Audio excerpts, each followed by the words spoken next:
Hello everybody and welcome back to Tiger Tales, where you will find stories / fanfictions written and read to you by me, your host, Tai Tiger.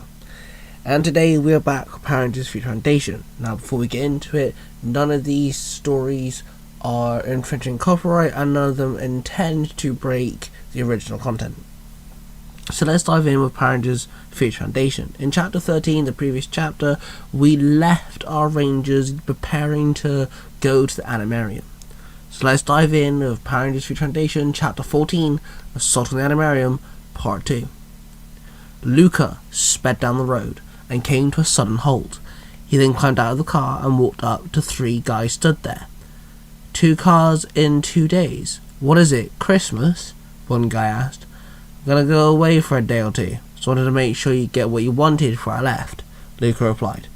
That's mighty nice of you, one guy grinned as he passed Luca an envelope filled with cash. Thanks, Luca said. He then placed the money in his pocket and walked away. Luca headed to the park and waited for the others. Dante was in the dojo. He was striking the Wing Chun training dummy multiple times over and over, sweat dripping from his head, the image of Service using the false power coin fueling his rage, which increased the strength of his strikes. Dante! CJ yelled. Dante stopped and spun around to see CJ stood there. God, dude, we called you like 5 times, CJ sighed. Sorry, what's up? Dante said through a short breath. Time to go, come on, CJ said. With that, Dante ran upstairs and got ready. Chloe was sat on her bed when her phone rang. She picked it up and answered. Hey, Mum, Chloe said. I just got your email, her mother said. Oh, Chloe replied. First off, the song is fantastic. I loved it. Thank you. Second of all, I just want to say I'm proud of you, Kira said. Thanks, Chloe grinned confusingly. Look, I'm not going to sit here and say you can't do this or you're grounded, etc., etc. You're 18. Just please be careful, Kira pleaded. Always. I've got Dante, and I don't know if you know CJ or not, but we have a solid team here, Chloe told her. Good. Honey, look, I can tell something is up, and I just want to say I'm proud of you, and I know you've got this, Kira told her. Kira sat there with her mouth dropped. She never thought her mother would be okay with her being a Power Ranger. They spoke on the phone for a couple of hours. Dante sat there fiddling with his power coin, when suddenly someone sat next to him. Dante looked over to see Logan sat there. Hello, Dante, Logan said. Logan, how did you know that we were here? Dante questioned. I always know where you are, Logan told him. I have to tell you. We will run into Service, and Lucidcon when we get there. We are going to Animarium after all. There's no doubt about it, Logan said. Okay. Why are you telling me something that I already know? Dante asked. Because I need you to handle Service. Destroy that power coin. Hit it one more time. Break his fake power, no matter what happens. Break Service, Logan told him sternly. Dante swallowed. He was confused. Okay, he said. He nodded slowly. Good. Also, keep close to me. The Animarium hasn't had visitors in a while, Logan told him. So, like, no one lives there? Dante asked curiously. Well, other than the new guards who protect Princess Shayla, not really, Logan replied. Dante shrugged and walked with Logan in silence to the park to meet the other Rangers. Dante and Logan walked up to Chloe, Luke and Amy already there waiting. Logan pointed at Amy. Is that wise, bringing a child? Logan asked. Oi, what are you calling a child? Amy snapped. It's okay, Logan. Amy's just as much part of this team as anybody. Chloe dived in and said. Okay, fine. Dante, watch, Logan said, gesturing his hand. Dante held out his hand, revealing his communicator. Logan started fiddling with his watch. I've set the coordinates to the Animarium to Dante's communicator, Logan told the Rangers. Guys, sync the communicators, Dante commanded. The 3 other Rangers tapped 2 buttons on their communicators, and all 4 communicators beeped in unison. Okay, ready? Chloe asked. Logan placed his arm on Dante's shoulder, and all 4 Rangers and Logan teleported away. The 5 of them teleported into a massive jungle. The 4 rangers looked round at the view, when suddenly Amy looked up and her mouth dropped open, pointing up, and everyone slowly followed her finger with their gaze. Then they saw them, a huge red mechanical lion sleeping on a huge rock, and in the sky a yellow eagle and a blue condor flew around in circles. "Those are the wild swords. Holy moly," Amy squealed. "Do we have to bring the fangirl?" Logan asked. "Shut up, man. This is actually pretty cool," Logan muttered as he was trying to figure out how big the lion's teeth were. "Come on, we gotta go this way," Logan gestured. "They ain't gonna attack us, are they?" Chloe asked in a whisper. "No, they don't get involved unless Princess Shayla's in harm's way. Or they're summoned," Logan explained. They walked for a while until they came to a clearing. There they found a small area with some benches, a pond, and a huge closed door. Shayla, where are you?" Logan called out. "You know the Princess Shayla?" Dante asked. "I've met her once before, but she needs to know the Animarium is in danger," Logan told him. Shayla, Logan kept on calling. "Silence, the princess is in a slumber," a voice came out from nowhere. Suddenly, a man dressed in white and silver, similar to the ancient warrior attire, holding a small saber, landed in front of them. "What do you mean in slumber?" Logan asked bluntly. "She fell back into a slumber a few weeks ago," the man told Logan. "That's not a good thing, right?" Luca commented. "There's a demon coming here, with an army, and he's after the Wild Force powers," Logan told the man. "I gathered something was happening, and it's fine. You can leave, Logan. I have this under control. I am, however, a Power Ranger. Remember that," the man said. He revealed his growl foam morpher strapped to his wrist. "We ain't going anywhere," Luca barked. "What my friend means is, we, however, are Power Rangers too." Dante grinned. Luca, Chloe, and Amy pulled down their sleeves, revealing their wristbound morphers, and Dante pulled out his power morpher from his pocket. "You're working with Rangers now, Logan," the man said with his mouth dropped slightly open. "It's a necessity," Logan commented. "Okay, I accept the aid in this battle." "Thank you, Rangers," the man grinned. "Dante, this is Luca, Chloe, and the little one's Amy," Dante told him. "I am Leo," the man introduced himself. "Now what?" Luca asked. Hey there, podcast listener. You enjoying what you're listening to? Well then, do I got a special treat for you. Storytime with Cosplay Dude 637. That's me. I'm your host, and I like to tell you stories. Stories that I personally enjoy. So, buckle up, get comfortable, because we're going on a wild ride. A couple hours had passed, when suddenly the pond started erupting. The Rangers gathered around and saw Lucicon, Shield Cypher, Service, and a small army of putties and cogs. "It is time we go," Leo muttered. The Rangers followed Leo out of the pond area. Logan stopped Dante. "Remember, stop Service. Destroy that power coin. I can do what I need to do after that," Logan told him. Dante nodded and they ran to catch up to the others. The Rangers and Logan came to an open field-like area with small trees circling around. Lucicon and his army stood there. To one side, an entrance to the deep woods. The other side laid a massive river, which led to a waterfall. The sound of crashing water filled the air. "Rangers," Lucicon growled. "Lucicon, your plan stops here," Dante called out. "Please, I've barely begun," Lucicon grinned. Service took a step forward, already morphed, holding the Z-staff. "It's morphing time," Dante yelled. Dante held out his power morpher as it opened up. "Mastodon," he called out. Luca crossed his wrists and then pressed his chronomorpher. Time force," Luca called out. Chloe opened her mouthpiece on the Dynamorpher, then pressed the button. "Dino Thunder, power up," Chloe called out. Amy held out one hand. "Let's rock it, yo," Amy called out. She then flipped open the Astromorpher, then pressed the 3-button combination. 3, 3, 5, the morpher said. Leo stood there as he watched his new Ranger friends morph. He stepped forward. "Let me join you there," he said. He held out his growl phone morpher. He flipped open and then pressed the center button. He then held the phone to his ear and held out his other hand. "Wild access," Leo called out. In a flash of red light, the red Wild Force Ranger stood there with the team. "Oh my god, that is so cool," the Pink Ranger gasped. "Keep the fan girling for later," Logan grunted as he summoned his crescent blade. The team all dropped their fighting stances as the army of putting cogs and Shield Cypher charged straight for them. The Rangers all jumped in and started fighting. The Black Ranger kicked a putty, then backflipped over another one before ramming his fist into a cog.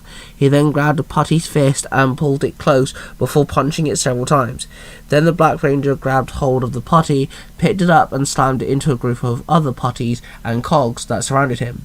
The Blue Ranger rolled into the army, then jumped up and kicked the cog several times. As he landed, he raised his fist, blocking an attack. He then punched the attacker, then he ducked the cog that tried to hit him. He came back up, he jumped and threw his fist, uppercutting the cog. He then charged into a cog, wrapping his arms around the waist. He lifted the cog up over his shoulder, then dropped the cog, slamming it into the ground. The Pink Ranger ran up the tree trunk and backflipping over the group of foot soldiers.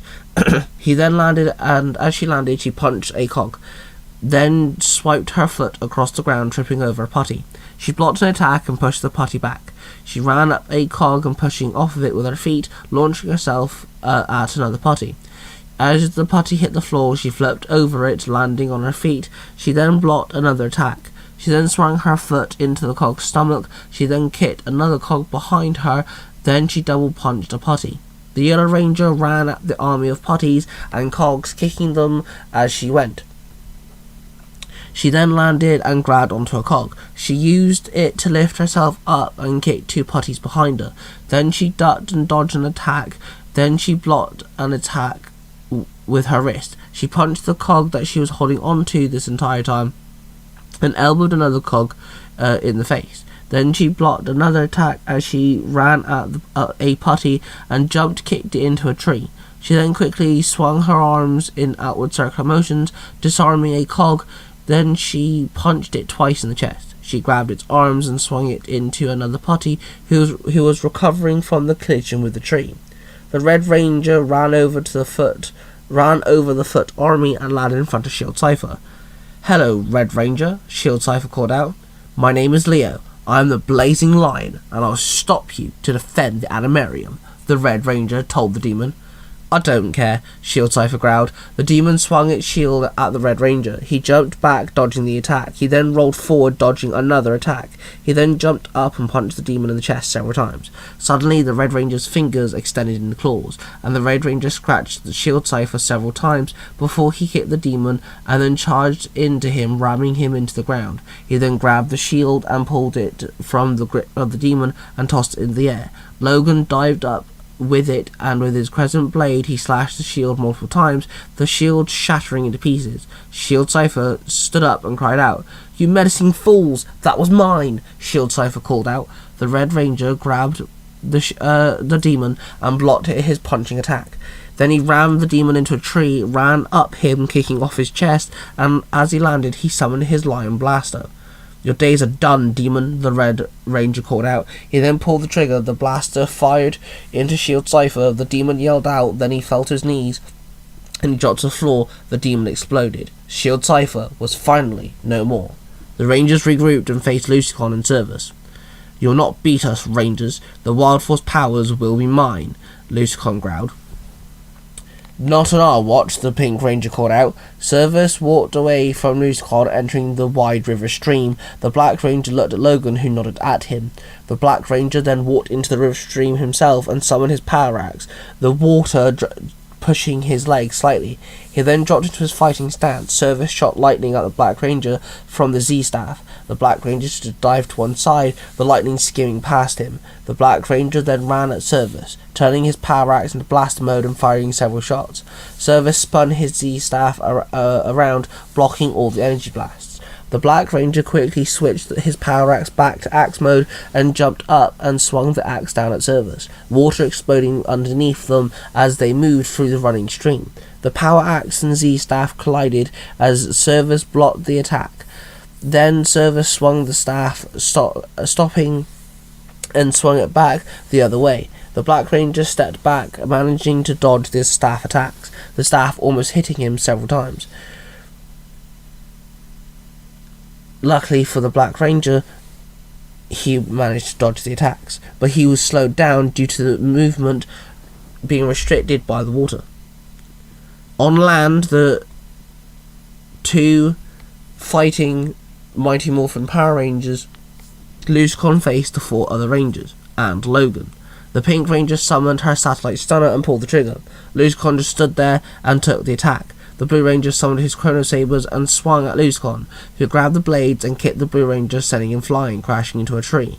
The Yellow Ranger jumped at Luzcon, punching the demon leader. Luzcon raised one hand, blocking all of the Yellow Ranger's attacks. He then struck the Yellow Ranger with his palm. Sparks flew off the Yellow Ranger as she hit the floor.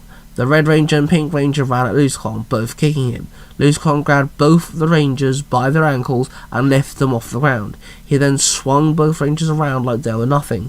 He then smashed the two Rangers together. Sparks exploded between them as they collided. Luzcon then threw both Rangers. They both landed by the Blue and Yellow Rangers as they slowly came to their feet.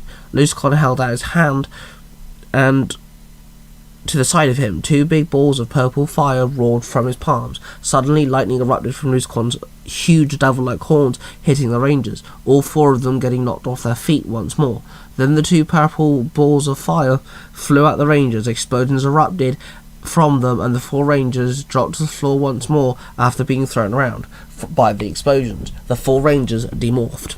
Service and the Black Ranger's weapons clashed at the two Mighty Morphin Rangers danced in the forever struggle of power between them. Service rammed the Z-Staff into the Black Ranger's chest, making him drop his power axe.